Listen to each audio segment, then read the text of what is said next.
Hello guys, it's me Kilan. How are you today? Today's video. Ay gagawa naman tayo ng red velvet. Ako naman kay nag-exit ang aking anak. Ayan, as you can see, dry na siya no. Tinos ko kasi yan para madurog natin. Nagkuha lang ako konti sa top para ipang sablig natin mamaya sa body ng ating cake. Yung in-slice ko sa top ng cake ay tinusta ko sa kawali para mag-dry siya.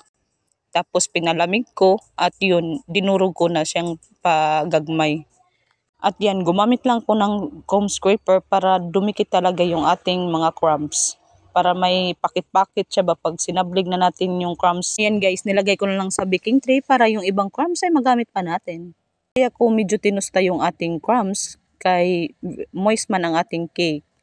So pag hindi natin tinusta ay magdikit-dikit siya. Hindi natin may spread lahat yung mga crumbs. Yan, isablig na natin sa body ng ating cake.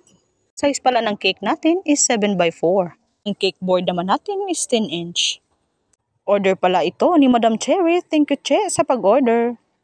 At ito namang red velvet, kapag nagluto tayo nito ay pagkaluto, tikman natin kahit isang kurot lang kay na-try ko na ba, same sila ng recipe. Pero iba yung pan na ginamit ko nung birthday nung anak ko. Red velvet kasi yung niluto ko. Kaya pa tall cake siya ba, yung ginamit ko na pan is 5x3. Pagkaluto, hindi ko siya tinikman. Nung nag-blow na, nag-cut na nag-slice na ng cake, ay pagkatikim ko ay pait-pait man.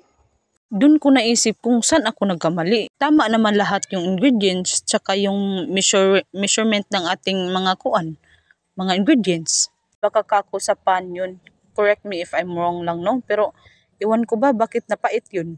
Ito naman, tinikman ko, hindi man siya mapait. Rin sigurado na hindi papait ay binawasan ko konti yung pagkalagay ko ng food color. Yun lang ang aking katanungan at sana may makasagot nito. Kini ang akong suliran. Ayan guys, naglagay lang din ako dyan sa top kay ginaya ko lang yung sinend na inspo ni Madam. At ayan, tilukin lang natin to kay para wala talagang tapon. Lahat ay napunta dyan sa cake. Yan, ikalat lang natin yan sa top para mapuno talaga yan dyan sa top ng mga crumbs. So yun na nga, election bukas. Kadawat na ba ang tanan? Char lang po. Vote wisely. Yung hindi nang babawi. Ayan, pagkatapos naman ay naglagay ako ng dedication dyan sa board. Fondant ng aking ginamit. At ito na ang ating finished product. Thank you guys for watching. Follow for more para updated sa ating mga new videos. Babu!